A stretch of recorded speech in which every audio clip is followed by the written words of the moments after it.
it's time to gather all the speakers. So Martin Ludvigsen is already there, and I would like for the rest of the panel to rejoin us. So Emily Holland, Janet Blatney, Yuliya Kovaliv, and also Olav Tande. You can take the seats next to Martin. Is there a staircase? Yes, there is.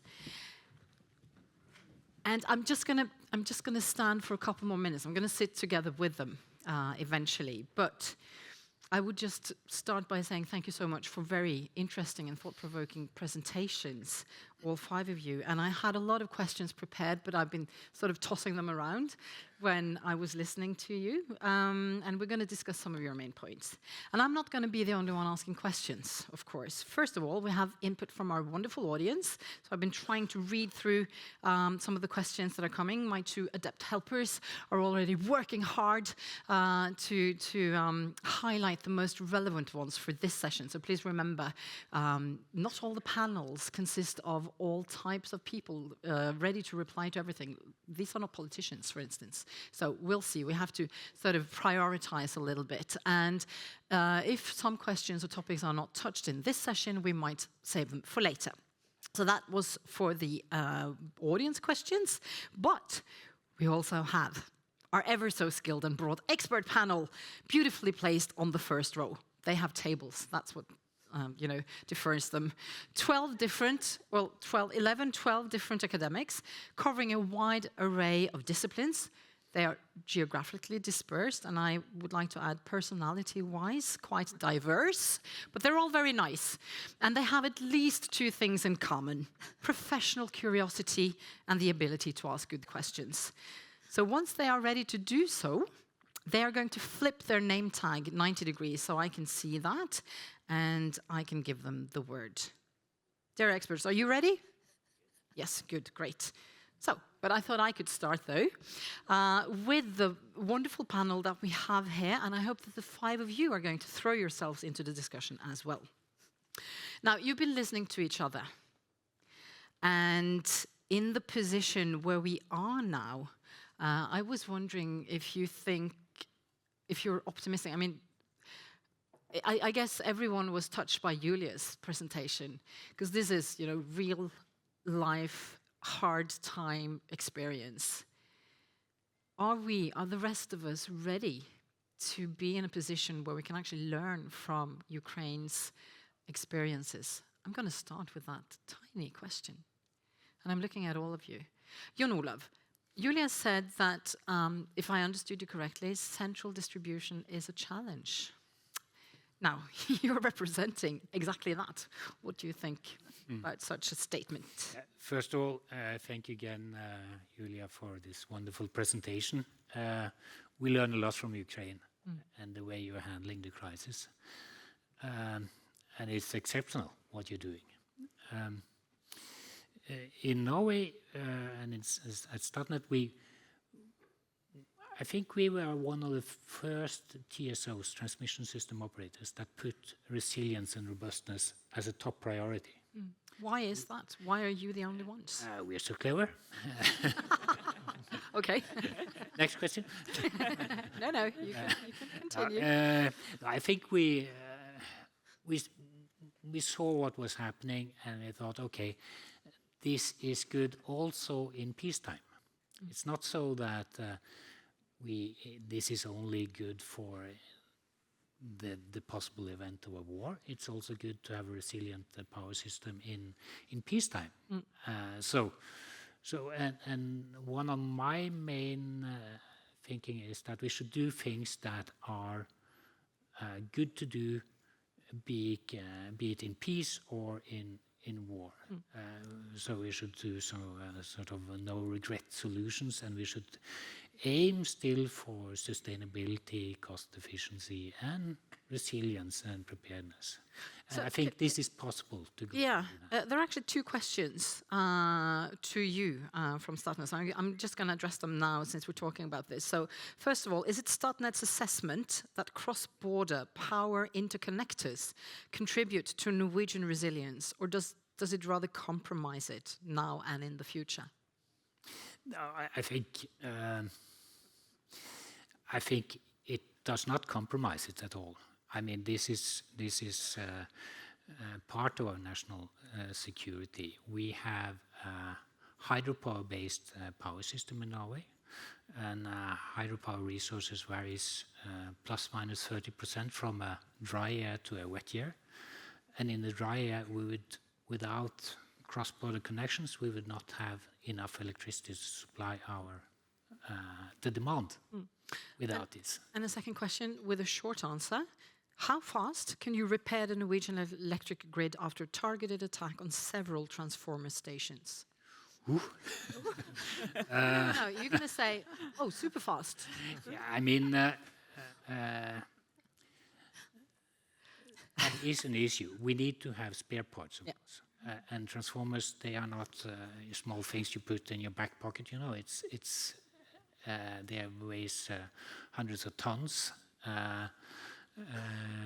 but we have a strategy for it.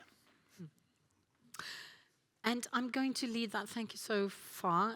I want everyone to have the word, and I see already the experts are just dying to ask you. But Emily, I was thinking when you were describing also for the critical infrastructure the magnitude of actors that are involved, and I think I'm not sure if you said it out, directly that it's difficult to make these actors share data. It's also a legal question. But how do we create safe and effective information sharing across borders and sectors?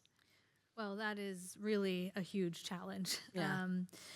Even within the alliance, there are issues with trust and sharing information. There are also issues about proprietary information because you're dealing with private actors. Yes. Particularly with very large private actors like the hyperscalers. They are obviously very reluctant to share information a lot of the time. So it's really an exercise in building trust. And one of the things I think I've learned spending time working as a civilian in the defense sector for so long is that there is not a history of the military and the private sector talking very easily. They are quite siloed industries, and many times they don't feel very comfortable speaking to each other, and that has to change right now, especially when we're talking about whole of society approaches to resilience. So there needs to be forums where you get private sector actors and the military together to get to know each other, to share information, to understand why some information might be good to share with the military and why others can't. So just building that trust is a huge foundation, and that's started to happen now, but it needs to happen more. That's very diplomatic of you to say it like that. Is this effort being continued as we speak? Yes, it is. There are a lot of efforts to try to bridge the gap between the private sector and the military, but again, as you so rightly said, NATO is the nations, and each nation in NATO has a very different perspective on this issue. And so there are some regions within NATO that work together really seamlessly in terms of sharing information, and they're very open with each other and trusting. And there are other regions in NATO that do not work together so well. Yeah. And there are certain actors within NATO, certain states, that are just reluctant to share information with the alliance or with the private sector. And so you have a huge array of different actors with different incentives. That said, forums like what we do at the NATO COI Center, which is bringing in points of contact from various different roles in government, and then having those actors speak together with relevant private sector actors, it does the initial stages of building that trust. And so I think as we are moving towards a security situation in which whole of society resilience, particularly in Europe, is at the forefront of the agenda, those sorts of forums are going to need to happen. And Janet, I was just wondering, since we're in NATO landscape, where should we draw the line between necessary transparency and national security? Oh, well, to build upon what was just mentioned, first of all, I want to say thank you to Yuliya, because what you presented is also a wake-up call for other nations. And I think just by raising this in this debate, it raises also awareness of what we have to do in our preparedness. So thank you so much for sharing. Back to the transparency part, I think also what was just mentioned by Emily, the dialogue between the nations, by the private public, not only between, let's say, the military and the private. It's really a public-private partnership in this debate. And you can share what you can share. But also there's security acts that you need to take into account.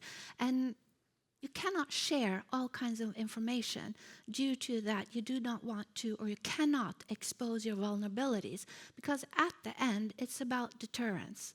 It's about securing your own nation, and it's about deterrence.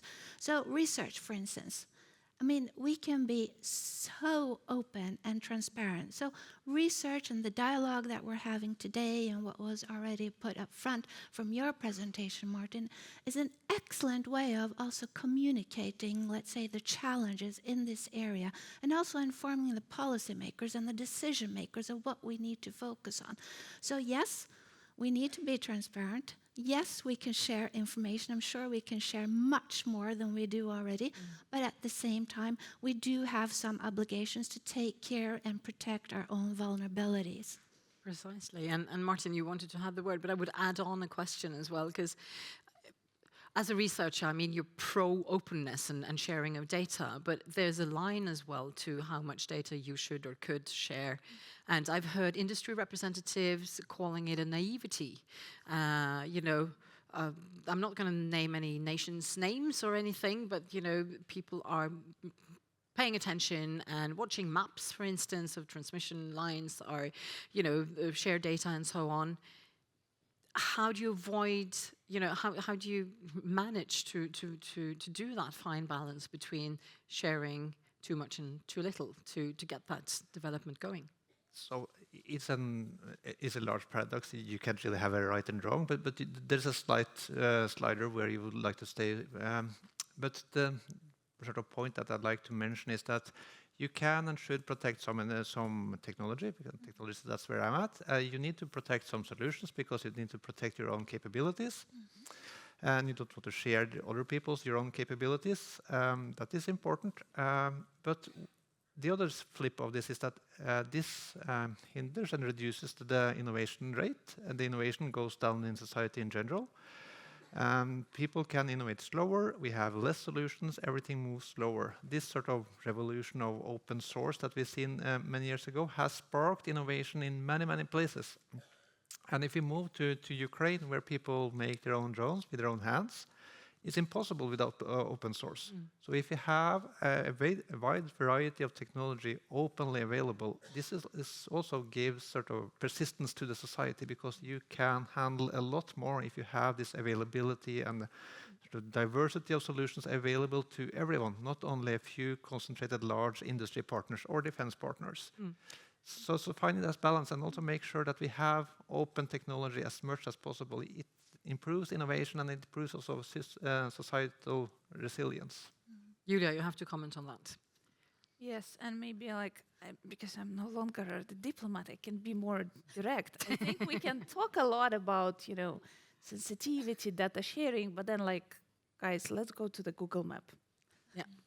And most of your infrastructure is there. Okay, then you can do the extra efforts for not a big amount of money. You can buy the satellite data from commercial satellites, and you will have much more data available. So frankly speaking, from the physical perspective, what could you hide?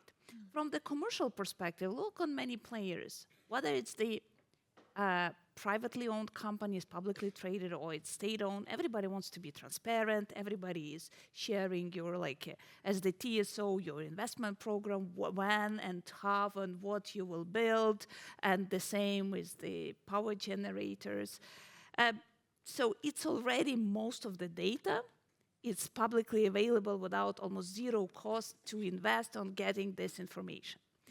But if we are looking on the cooperation, I think one sector has already showed a lot of progress. It's the cybersecurity. And I saw it I spent almost 4 years working in Canada, and I saw that trend happening.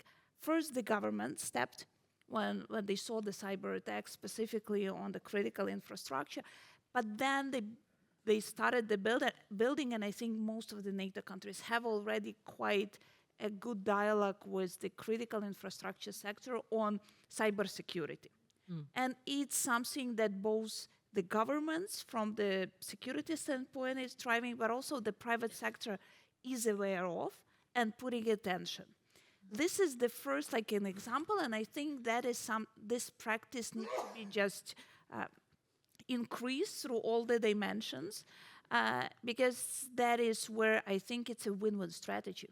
It's both for the national security, but also to precise power producers or the traders or whoever is in the private sector, because this is like possess the great risks. As for the open data, yes, indeed, many of the technologies, like, this is the balance between you want to have it cheap, quick, but then you need to open the source, or you want it to be, very restrictive, usually very expensive, with this probability of success much lower, and then you do it usually by the government, which is like inefficiency, the question mark. So yes, we have this trade-off, but also, frankly speaking, let's also realize that we have so many public data already available, And you can't unpublish those. No. I'm going to let the expert panel ask some questions or comments, and half of them are already ready to do that. So I thought I would start with you, Jim Watson. You are Professor of Energy Policy at the University College of London. Energy security is your field of expertise, so I thought it would be wise to start with you. Go ahead, Jim. Thank you.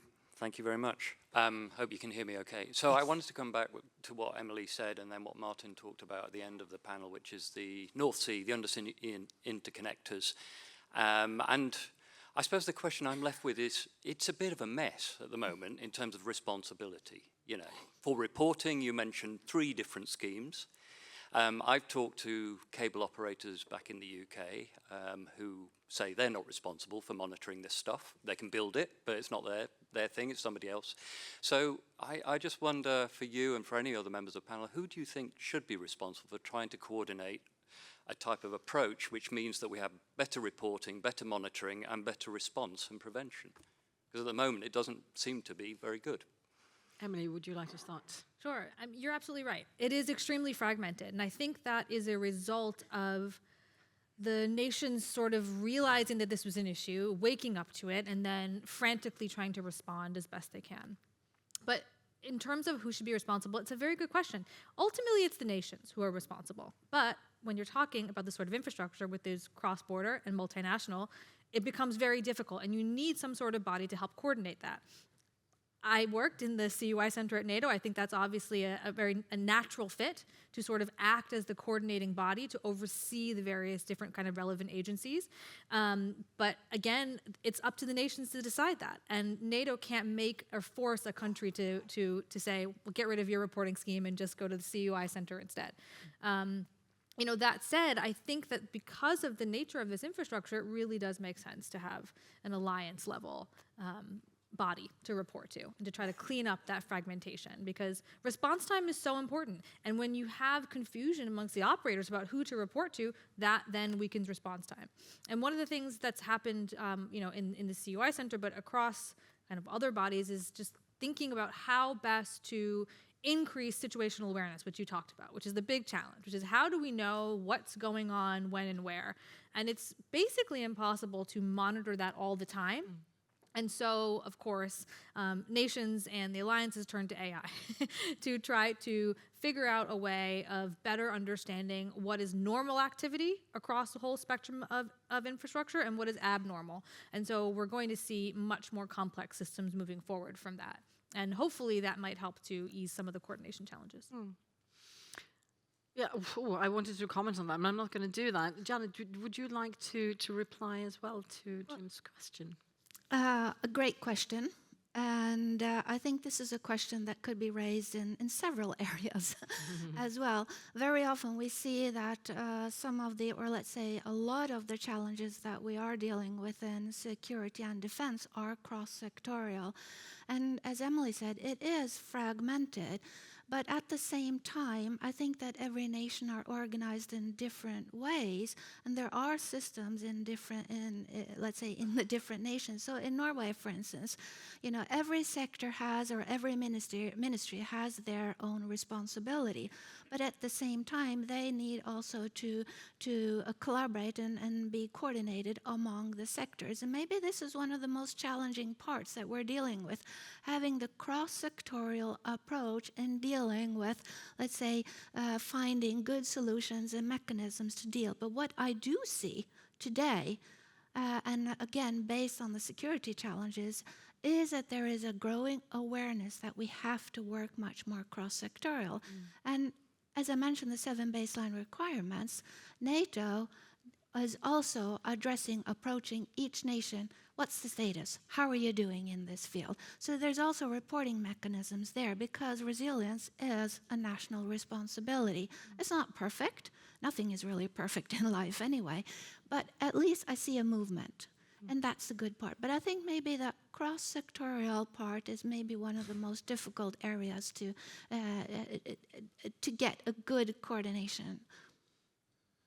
What I was thinking about was data ownership, because the data is usually processed by industrial actors who do not have national commitments necessarily. There's an agreement and there's law and regulations, but other than that, that's a risk as well, isn't it? Yes. Yeah. So, Martin? Yep.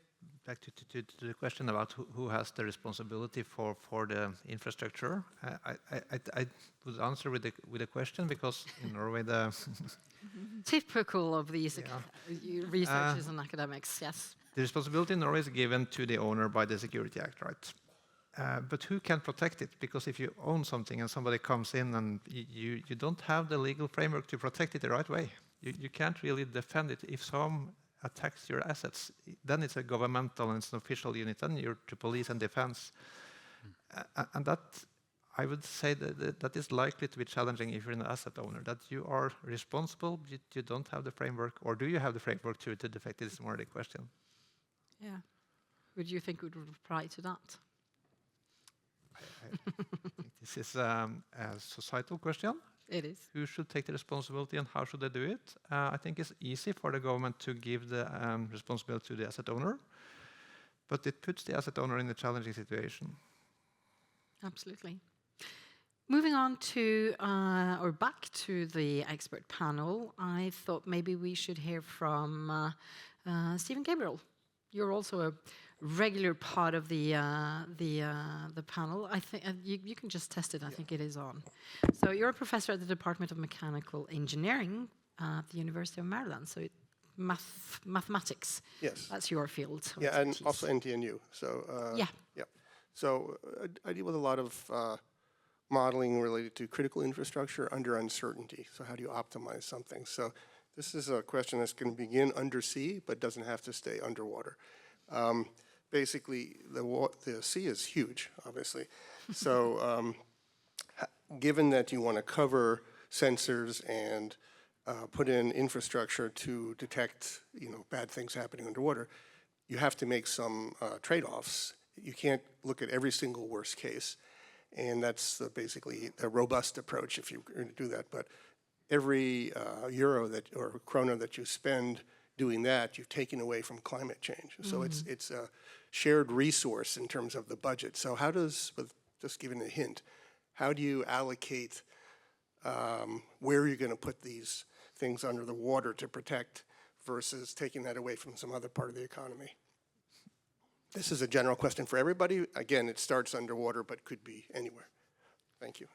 I see several hands are raised, but do you feel inclined to start, Martin?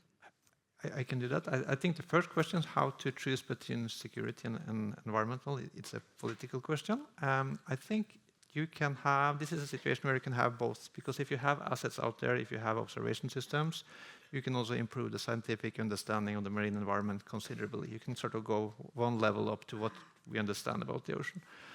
Okay, that's still only observing the problem, it's not really solving it. When it comes to where to put the money, it's also about what level of risk do you accept and how can you model your risk? You mentioned modeling, so you need to model, quantify your risk, and then make your investment accordingly. Yeah. Thank you. Jon Olav. Yeah, this is not Statnett necessarily speaking, but me asking Strange, a question. I think you do represent Statnett. Okay. Yeah, but I'm still asking a question. In Norway or in all NATO countries, I think we have this 5% agreement that we should spend on defense, total defense, and 1.5% of that should be for civil purposes. So I think one idea could be to say, okay, let's take part of this 1.5% and protect our infrastructure. That could be that, so we not get this conflict between renewable energy and protecting infrastructure. Because I think this is really a case where you say, okay, we need to protect this, and it's probably a good idea to do it also for non-war times, if there are accidents happening and so on. But it's still the level of surveillance we're talking about now is not something you would plan for if it wasn't for the geopolitical situation. Janet, did you raise your hand? Well, I was really touching my glasses, but I can. That's allowed. But I can respond, or at least throw in some reflections. Now, I was thinking about, we often talk about, let's say, one type of infrastructure, one critical infrastructure. But I think we also need to highlight the system dependencies. We have to look upon, as I mentioned, and several mentioned this, energy is linked to digital infrastructure. We talked about workforce, labor, and I think we need to look upon this in a more systematic approach, call it a holistic approach. And that is where we also deal with the risk assessments. When we're dealing with risk assessments, we tend to do it within one infrastructure. But again, due to all the dependencies, we really need to broaden up this. And I think that is something that we should be looking on into the future. And back to the 5%, yes, it would be really, really great if we could have a lot of more money in this area. It would be perfect. But again, NATO is the nations, and the 5% is divided in two, right? 3.5% for defense and 1.5%. So my question would be, where are we going to get the money out of the 1.5%? Does that mean more money, or does that mean, let's say, a prioritization of the money that we have within the nations? And how do we calculate that regarding the critical infrastructure? Because that 1.5% is not only about critical infrastructure. So it's a good point, having a part of that. But again, it's back to the nations. So the question is, what is Norway going to do about that? That's a big question. Yuliya, you wanted to comment as well. And I will also a bit add to the complexity of this discussion, because on the one side, there is more calls around all the NATO partners to invest 5% into the defense, including the critical infrastructure, and everybody is looking on the energy infrastructure as one of the core of this infrastructure. And out of the sudden, all the discussions shifted on, how to protect, how to invest in the critical infrastructure, which will definitely have the impact on the power prices. On the other side, in order the economy to run and to have this 5% to spend back on the critical infrastructure and defense, you need to have the power prices which make your economy competitive. So this is the bigger trade-off between the investments. The good thing there is the cost. And we saw it definitely from Ukraine. We're grateful to many partners who at the beginning of the war provided us a lot of different weapons, including the very costly drones, which were worth of $1 million each. Now we have these types produced 1 to 10 in terms of the cost, because of open code, because of more private sector, and just, there was a big throw of people, talent, and resources there. So looking on those different unmanned systems that can support the critical infrastructure, including underwater, if there will be let's call it more market for this, there will be more people coming there with the private investment, with their brilliant minds, making it cheaper. So this is all whether we are going to create this market. If yes, we will get a cheaper solution, more affordable, that at the end of the story will help us to get, more awareness. Okay, Emily. Just very quickly, I just wanted to jump in and said that it doesn't necessarily have to be a trade-off. So oftentimes defense investments spur research and development into transition technology. So, for example, right now, just 2 days ago, actually, the Trump administration put out a 500 million RFP for researchers to try to submit research projects on recycling, LFP technology, and a whole bunch of other different battery technology type things, because it's so important for defense purposes. But of course, that bleeds into the civilian space. That research does not stay siloed to the military. So there are lots of overlap in terms of where defense spending can actually really go quite far in moving the transition forward. It seems like it's the cabbage and the goat. Yeah. Thank you. I'm going to combine two questions there, one from the audience with one of my own questions. What should Europe do to ensure technological sovereignty for energy security, given reliance on China and an unpredictable ally in the US, combined with the components that we need for repairs? How can we manage supply chain risk in critical infrastructure? And I'm looking at the entire panel now. Who would like to start? European sovereignty. I can start like a very straightforward comment with the Europe is still buying Russian gas as of today.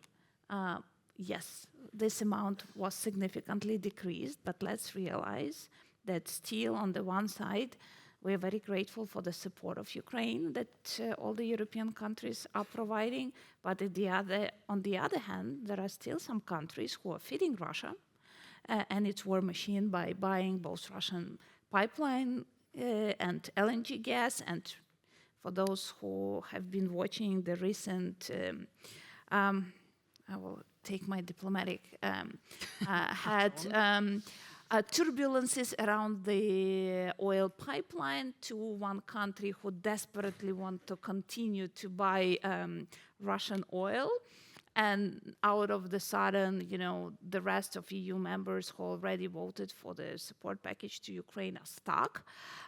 This is the first easy home question to many of the European capitals. On a broader sense, yes, we all are talking about the renewable sector and different technologies. And then, of course, what does it mean in terms of all of the equipment? If we look on the storage, who is the main supplier on all the BESS technology across the world? Solar, wind, and then it comes to critical minerals, which became led by US, the discussion, which was I think a very important wake-up call for many countries, understanding that whatever we are talking energy storage, or we are talking about defense, critical minerals is becoming a very important strategic asset for NATO. And the more discussions around how to build the strategic resilience on all of the value chains, starting from those production of these critical minerals, we see more attention, more like investments coming there. But this take time. This take a lot more efforts on research, a lot more efforts on government policies, more funding at the end of the story. Whether we all are there, no, but we are definitely on the right path of, if you're ill, the first thing is you need to have a good diagnosis. And then if you diagnosed quite well, you take the medication and you're on the right way to get better. I know that everyone would like to continue this discussion, but we have to sort of, to use the analogy of flying, we have to land this flight quite soon. So just one quick question at the end, and it's a yes or no question. Can crises actually accelerate a shift toward cleaner and more resilient energy systems? Everyone who thinks yes, raise a hand. Yes.